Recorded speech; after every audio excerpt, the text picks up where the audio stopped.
Welcome to the podcast. Let's go with the first quarter. We are going to talk about your basketball roots. So, how does basketball came into your life? It started when I was, I think, 2 or 3 years old, and I had this toy basketball hoop that my parents got me, and for whatever reason, I love to, just start picking up the ball and shooting hoops, whether I was making or missing shots. But they always found me when they didn't know where I was. They would always know to go look in that room, and I would be playing on that basketball hoop. So yeah, I think it started at a young age. And what were you like when you were a little boy? I was super energetic. Just kind of loved to have fun, loved to be with family, and laugh a lot. And you started very early having the ability of scoring points, or I wouldn't say so much. I think my first few games when I was 3 or 4 years old, I couldn't make a basket, but I was running up and down as hard as I could and trying to play some defense. So yeah, I think as I got older, I learned how to start making a few buckets. And were you a good student? Tell us the truth. Yes, I was. Now, my parents told me if I didn't get all A's or B's with the grading system, that I wasn't allowed to go out and play basketball in the backyard or the front yard or at the gym. So I'm thankful to them for that. Let's go, Alex, to your university stage. You started to study in Arizona. Yeah. In 2017. What college career did you choose? Yeah, so it was super interesting. I chose business at first, and when I spent my time there, I was just super focused on basketball. School was still a priority, but I really wanted to make it professionally. I had this dream, and for whatever reason, I still liked business, but I didn't think that was what I wanted to study in college. So later on, as I transferred universities, I began to study exercise science because I thought that it related really well with the profession I wanted to go into. And I thought that it could just help me along the way of becoming a professional, nutrition, knowing what to do when I have an injury, how long of a recovery I need for what type of injury. So I decided to go that route and got my degree in exercise science. Okay, cool. And you played in the NCAA for 2 years for the Arizona Wildcats. Yeah. Right. Share us with us that experience. It was really cool. As a rookie going in anywhere, you kind of need to make your mark, work harder than anybody, and just try to wiggle your way into a role on a new team. And so it was super interesting, just kind of learning more about myself, but also about the game of basketball as I was playing against these guys who were a lot taller, faster, stronger. It was really starting to turn into a man's game. And it was really I think it was a really good experience for learning how I needed to approach if I wanted to achieve my dream of becoming a professional. And I got to play with a couple of NBA players that are still currently, like one off the top of my head is DeAndre Ayton, who I think is with the Trailblazers now. I played with him my freshman year, and we won with players in the NBA. Yeah. Yeah. So he was over my freshman year at Arizona with me, and we ended up winning.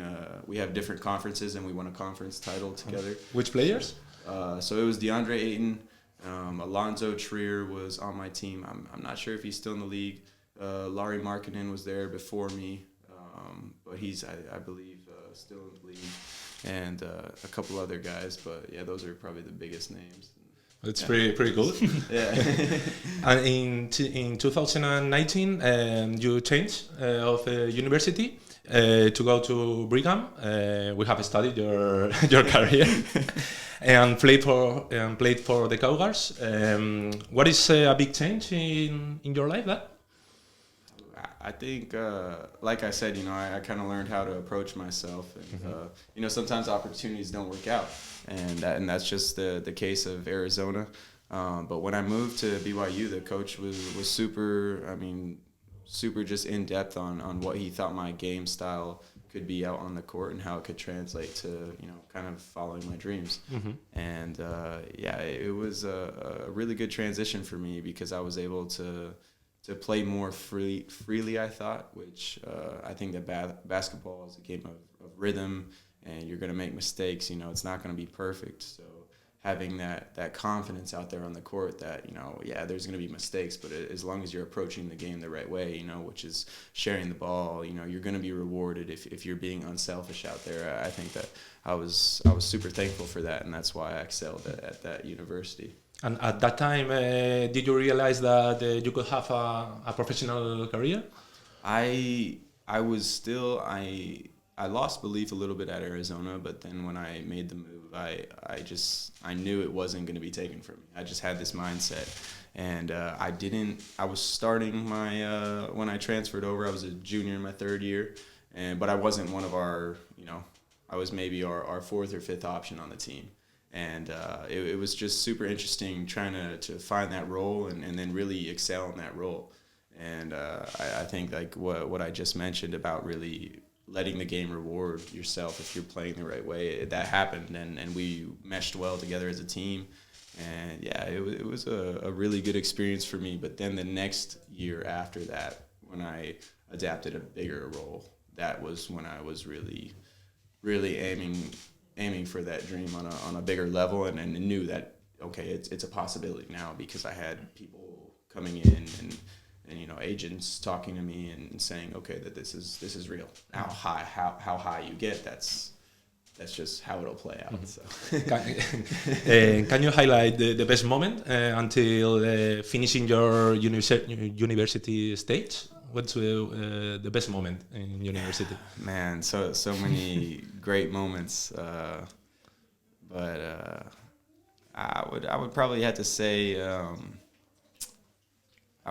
we beat the number 2 team in the nation my first year there. So my third year of college, but my first year with playing for the Cougars, we had the second ranked team Gonzaga come into our place, one of the last games of the season, and we had a sold-out crowd, I think 17 or 18,000 people, and we ended up winning the game, and then we went into, you know, that happened to be the year of COVID, so we were supposed to make the tournament, make a run, and we ended up not having a tournament. But I think that game was super special, just seeing all those guys. And 2 years ago, in 2022, after college, you went to Greece and signed Kolossos team.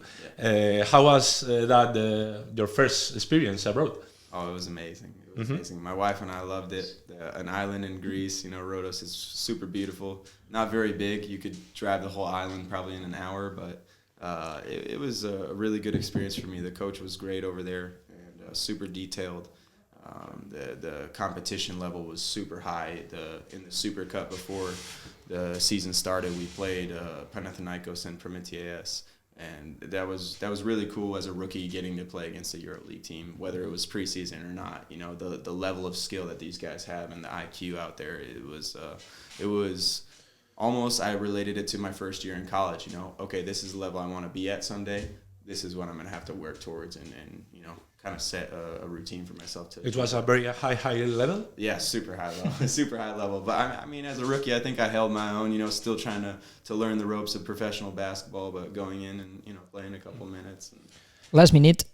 Okay, we have to end this quarter, and after Greece, you went to Belgium. And you played in the FIBA Champions League. How was that experience?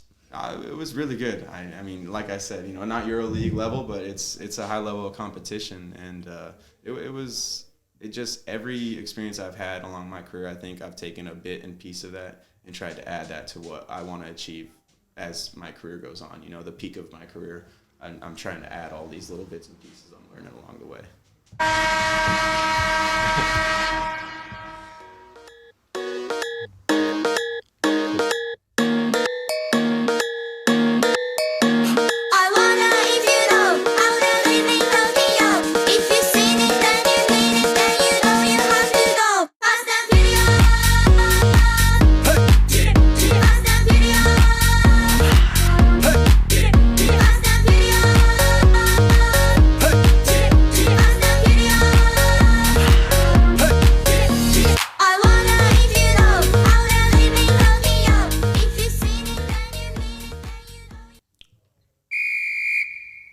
Well, Alex, we start with the second quarter, your history with Gipuzkoa Basket, and the first question is clear.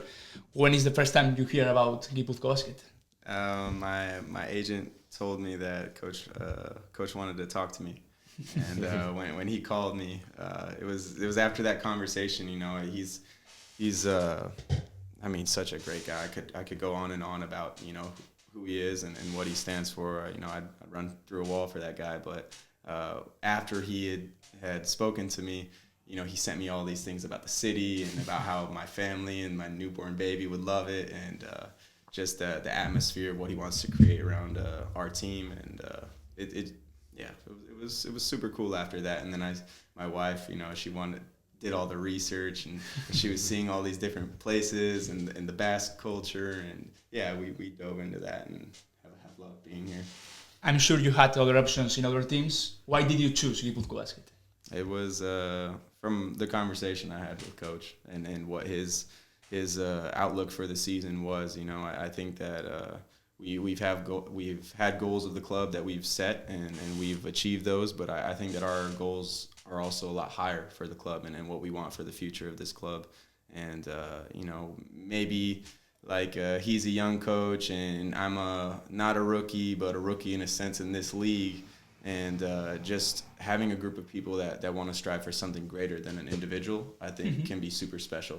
And I think that this club does a great job of that. We're people that work hard and we're very humble, and we don't we go out there giving a fight, and whether we win or lose, we're gonna learn from it at the end of the day. And moving forward, we just want the best for the organization, which I think that's super special, and that's, as a player, that's someone in a club that I want to play for.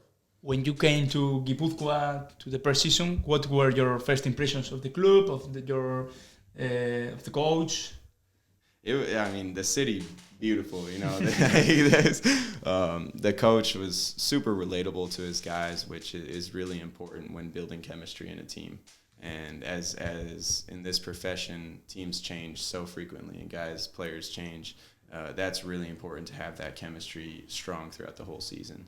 And then seeing how hard just our organization has been working to help push our club and our name out there. Obviously, we have to do our job as players and coaches to win and help you guys with that. But seeing how hard people are working for this club, it's special, and that's what stuck out to me. I was like, that's relatable to me, really, as my career went on. Whereas I just was like, okay, work harder, and don't expect anything to be given to you. Go out and earn it. What has surprised you most about the team, about the city, about the coach? What things do you tell to your friends in the United States that... you guys got to try the chuleta. The chuleta. No, it's a beautiful city. I mean, just as a new father, and me, my wife, and just having a little baby, it's a really nice city to be in. The people are so happy. You see them out. Everybody's active, walking. People are playing instruments. People are going on hikes. Just the energy of the people in the city is really, it's really good for raising a family and being around. And I think that helps us as players too. Kind of sometimes to take a little breather from work and be able to just hang out. The first match, Alex, wasn't a good match of the team, and your match wasn't also not very good.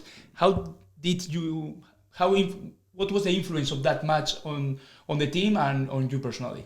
Yeah, I think obviously the game wasn't good, but we knew that wasn't who we were. That game didn't define us and wasn't going to define our season, because we known what we've been putting in and all the work that we've done before that game. And okay, we have 33 games left, and okay, every day you get a chance to, how are you going to react to the situation? And that's I probably will come back to us just having this mindset of work harder a lot in this podcast, but that's what we did. Okay, these are the things that we need to work on. Let's go do that now. Few weeks later came the match versus Menorca. 50 of efficiency. What memories do you have of that match? I was just happy that we won a game and Bah, a ver, no. We won the game. It's a team play. No. Tell us the truth. The truth, I think that it was a special moment when I looked back at it, and this is why I think coach is really special, is where he can get you as a player to work hard and be present, but be present and appreciate, like, okay, this is a good point in your career, but this isn't everything that you want in your career. Mm-hmm. This isn't everything that the team wants. We won a game, but I think he does a great job of being able to get his players to really sit there and be like, okay, this is a good achievement, but let's keep working. What's your point of view of the team's season in general? Yeah, I think that we've done better than people probably expected, mm-hmm. which I think that's always a good thing. But no, I mean we've had ups and downs. It's been a roller coaster, but we've won a lot of games, mm-hmm. and I think that every game that we've lost, we've learned something from, and I think that's going to help us going into this playoff run right now. What message could you send to the supporters that now came the important part of the season, and what message would you send to them? We need your guys' help. Having that crowd as a sixth man out there, it really can help us have a home court advantage. And, whether people want to travel on the road or not, I mean, the more the merrier. So when we see those Gipuzkoa fans in the crowd, it's special to us. And we've already seen them. They've traveled well this year so far, or they've been outside of our bus when we get out of the games. And it's really nice to have that support and see that in those arenas. But definitely at home, I would say come out and support. And let's go achieve this thing together. I mean, we all want it, and let's go game by game and go get it. You have spoken about how important is for you the city. Did you have the opportunity to travel around Gipuzkoa to see different places of Gipuzkoa? Yeah. We, my wife and I actually have checked out Hondarribia a little bit, yeah. And super beautiful town right along the water. We went to, do you pronounce Zumaya? Zumaya. Yeah, so we went there for my wife's birthday, and it was really nice, just walking around there. We've seen Bilbao a couple times. We went to Costco. Not again. we don't like it, man. Okay, all right. We just went up there for the diapers. So. Someone has told me that Shubi is your Basque teacher. Yes. Are you learning Basque? Little by little. His English has far surpassed my Basque. But, do you know some words? Yeah, I know. Okay, here, ser modus. I know that, and then ondu. I know bye.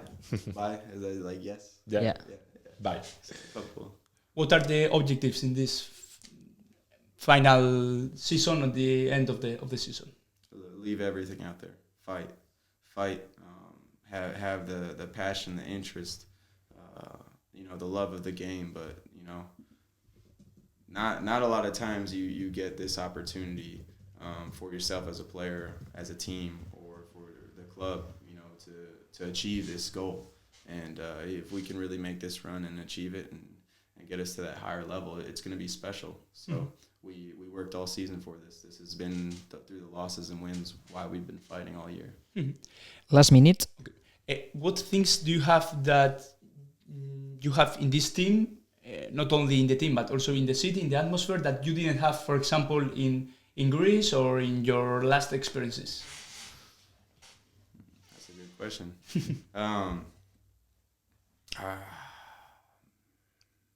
And you're stumping me on that one. I think that the chemistry on this team is been really beneficial this year, because guys hang out off the court, and guys on other teams have, but it's not like just a few guys. Like we've had a couple team dinners where we all go out, have a good time, and I think that has helped us on the court. Guys care about each other, and you're not always gonna get along every single day with somebody. 365 days of the year, but we genuinely are good guys, and we want something that's greater than us. Mm-hmm.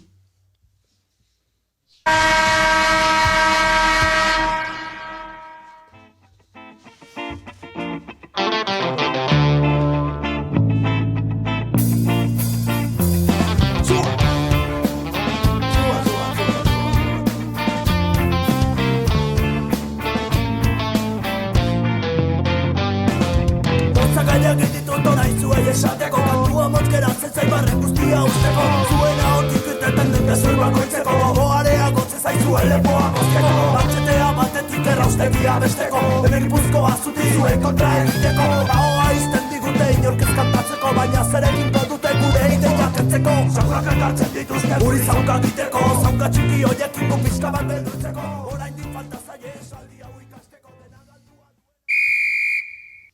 Okay, Alex, our match is going on. We are already in the third part of this match.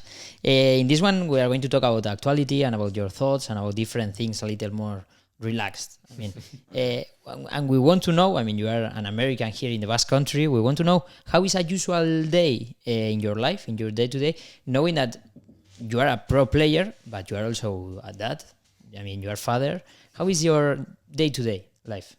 Yeah, so it is super relaxed. It's having the beach and all this good food here, man. It is really relaxing. But no, I kind of wake up to my daughter. She's crawling now, and all this stuff. My wife and I wake up to her crawling over us, or she learned how to start clapping. So it's nice to wake up to that, and then we make breakfast as a family together. She's slamming on her throne that, her high, that she wants food and she's hungry, but I mean, you are a young father. I mean, you are 26. You're 26. 25. Yeah. 25. Almost, yeah. And you are a young father. This is your first experience being father. Yeah. So it's not been so easy. No, so relaxed. That's all credit to my wife. I mean, there's times that are nights where she's a little bit fussier, but yeah, we wake up, eat some breakfast on a usual day. Then I go to the gym, get my work done, and come home. And if I have enough time and the sun's shining, we go on a little walk. We like to see the violinists or the guitarists or the people on the boardwalk. You would say that it's a nice city to have a family here. Yes, 100%. I mean, if you guys, would let us, we would move here permanently. No, it's beautiful here. It's really beautiful. Mm-hmm. And a little bit more about basketball. Were you surprised with the level of the LEB ORO of this competition? I mean, it's not a first competition, but I mean, I don't know if the level you were surprised with that or. Yeah, I think that I was. Coach kind of related it to a couple different leagues when he called me. But then, you always get there and have to play and then make your own opinion for yourself. But yeah, I think that the level did surprise me.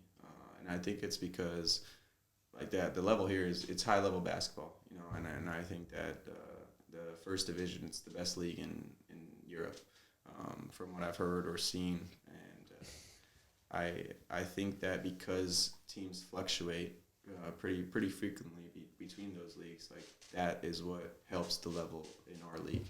And playing throughout it, on any given night, a team that could be in the bottom of our league could beat a team that's top in the league, and we've seen that all year this season. I don't think that's been every season here in LEB ORO, but at least for this season, it's you can't relax a night, and the level here is high. And even that, you are one of the best players of the league. The best. For us, you are the best. When did you realize?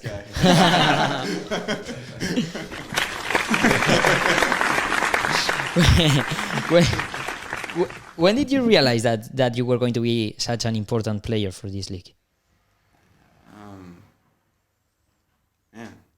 The first practice.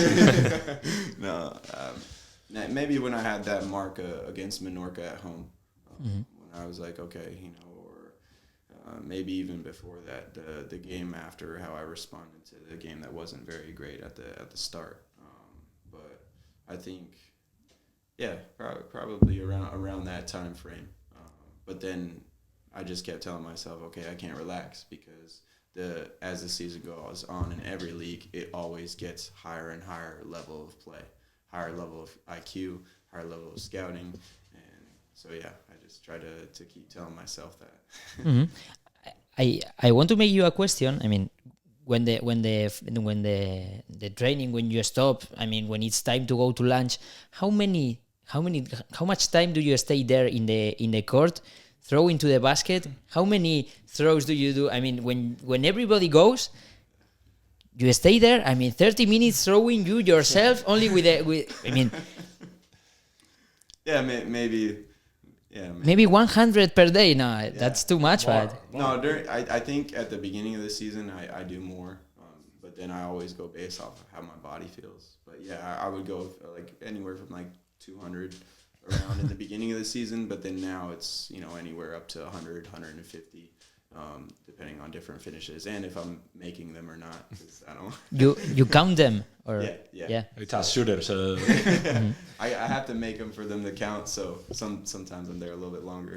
Uh-huh. And did you notice much difference between European and American basketball? I mean, and which one do you like most between? Yeah, I like both, but I think that this style of play relates more to myself. I think it's more tactical over here, and that's what a lot of coaches have said. That's what players have said. It's very like in the States.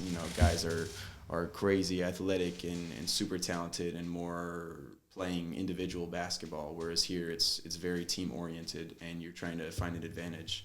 And the defense is people play defense a lot tougher here. Like they have an urge to play defense, and it's important. Every possession matters. So I would say that I like this style of play a lot better. And we heard Luka Doncic say that it's easier to score points in American basketball than in Europe. Do you agree with him? Yeah, I would agree with him. It's Well, and we are going to change a little bit of theme of what we are speaking. Which basketball court has surprised you the most for its atmosphere in your whole life? My whole life. Where I played college my second year, the fans there were pretty crazy. We had like 18,000. I think that our arena was bigger than the NBA arena in our state, the Utah Jazz, which was crazy to me, and we would sell it out like almost every game. And this year? And this year? Yeah. I would say San Pablo, San Pablo Burgos. Yeah. Their fans were super intense. And I was in that match, and 8,000 people. I think that they are in the court. Yeah. So that's like here 15 years ago that we also were 8,000 people in Angulas Aguinaga Arena. Yeah. I've seen the pictures, man. We have to repeat that. It's coming back. It's coming back. Is it your great objective to see the whole court, the whole Angulas Aguinaga Arena full? I think I mentioned this to you. Yeah. The lonas arriba. we need to, pull back the curtains all the way. Or just take them down, We need these people in here. Man, that would be so great for us if we could have a game like that this year. There is a debate, Alex, about the court dimensions. Do you feel that the space on the court is very short? As a player, are bigger? Is the court becoming small? What's your opinion? Yeah, like the dimensions with the perimeter and on the corners. And the corners. Yeah, I think if you relate it to the NBA court, yes, but it's similar to the court that I played on in college. So no, I think, but yeah, because people play defense here, when you're in the game, there's a lot less space to work with. But we try to find ways to create more space. That's all thanks to our coach, though. He's the brains of us. So. And Alex, you said that you are very comfortable here in San Sebastian. Last minute. Okay.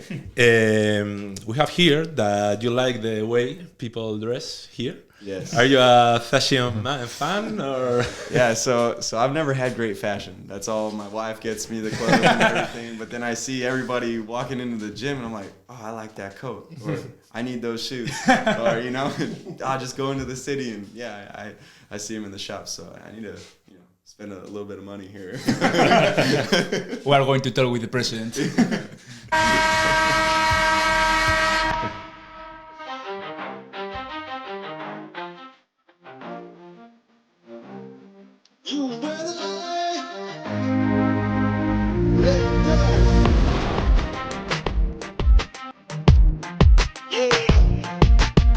For those of you that wanna know what we're all about, it's like TikTok.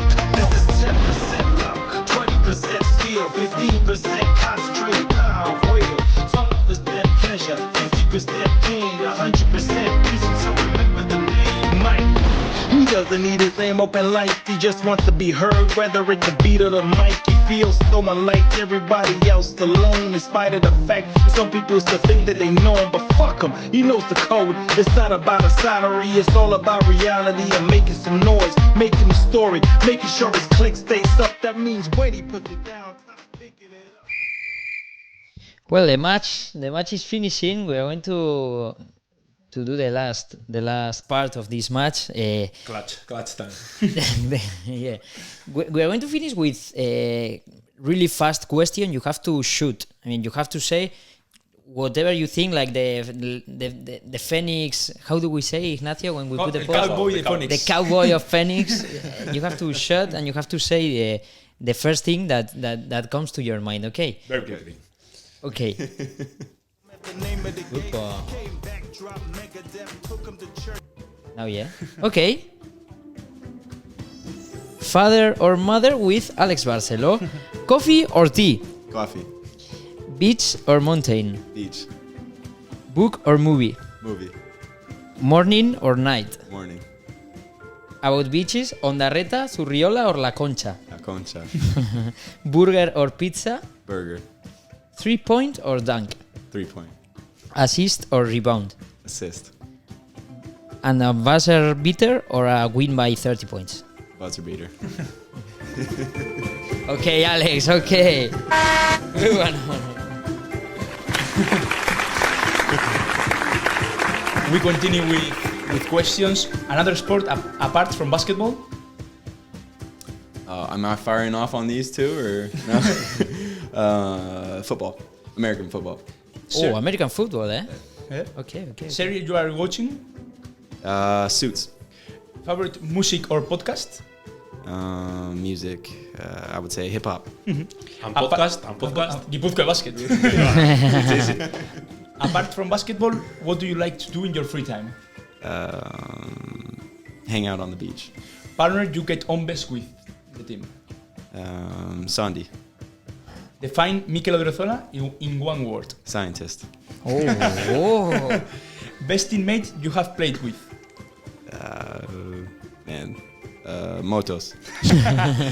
The player you remembered defended you best? Oh. No answer. Nobody. No one. Which game from this season is one you remind most? The game.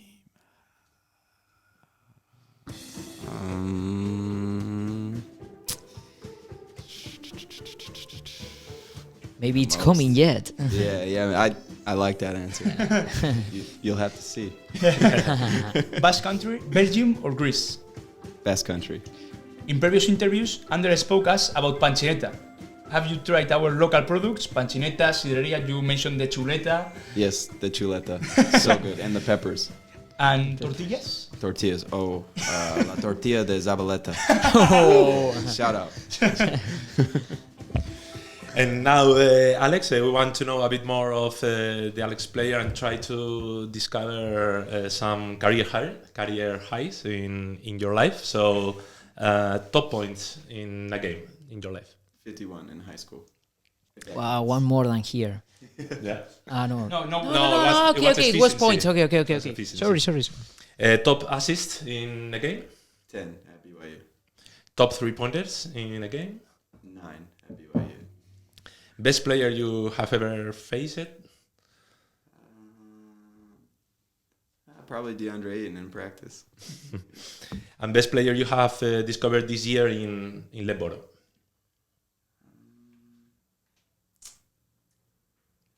I would say probably Brad Davidson. Now we are going to speak about some team stuff in Gipuzkoa Basket this year. What is your role in the locker room? Who's the leader? Who's the DJ? And what is your role in the locker room? Or you are silent? Or Yeah, I probably competitor. I try to be competitive, but I try to joke around. I'm just not the funniest. And even in a dinner, you are competitive. So. No, I'm more quiet, more reserved. You said that your best mate in the team is Sandy. And how would you describe the atmosphere in Gipuzkoa Basket as a team? Yeah, like in the locker room, we joke around a lot. We got some funny guys on the team. Like who is the best one? We got Sandy, Josip, Moto. We have Pavel, Maz. They're pretty funny. Manish is quiet, but he's funny. And then Andrew will surprise you. You know, he's clever. When Pavel came in the first press conference or in the first questions that the press did him, the first thing that he said that the locker people were like making fun and like getting jokes. I mean, that's a really important characteristic of the team, no? Definitely. And if you could take the abilities of any of your teammates, which ones would you take for yourself to improve as a player? Man, I would probably take Xabi's IQ. He's really smart, and I like the way that he approaches the game. He's trying to just make sure everything runs the right way, and I mean his IQ on the defensive end of the ball is the captain. Yeah. That's why he's the captain. It makes sense. But yeah, the way he plays defense, it's incredible because he'll be on, in his position, and all of a sudden he'll be halfway across the court getting the steal, and he saw it before it happened. So yeah. And more abilities of another one. More abilities. I wish I could play as hard as Ivan does. I think I play hard. Terrible. Yeah, this guy, man, he plays extremely hard every single day. And you have to sing Ivan. Yeah. Yeah, man. I wish I could, play as hard as that. I had enough energy to do that. And seeing how he goes in battles and gets hit, like it's impressive that he's able to do that every day. Okay, Alex, but we are reaching to the end of the game, but we have received some WhatsApp audios that we want to share with you. Okay. They might sound familiar for you, so let's go. Young guy that is, hey Alex, this is a young guy that is studying to be a great chef, so I want like a piece of advice from you, and I don't know if you have suggest a recipe for mushrooms. Yeah, It's the coach. He's the coach, Mikel Odriozola. Yeah, for sure. No, I would say, so you guys want the recipe for some good mushrooms: oil, salt, pepper, some garlic. If you want a little splash of something special, some soy sauce with some parsley. Oh, it'll Master Chef. Yeah, the chef. They're amazing. That's part of my pregame meal, and like the night before, he gives me a hard time about it now. Okay. Well, my boy, how you doing, man? I hope they are treating you well. If not, tell me, okay? Well, that's my question. Have you already thought about what you're going to give me in exchange for my green jacket? Fredo Perotas. Fredo. Man, that guy has made my arms feel bigger than ever this year. Yeah, I'm going to get you a tortilla from Tortilla Zabaleta.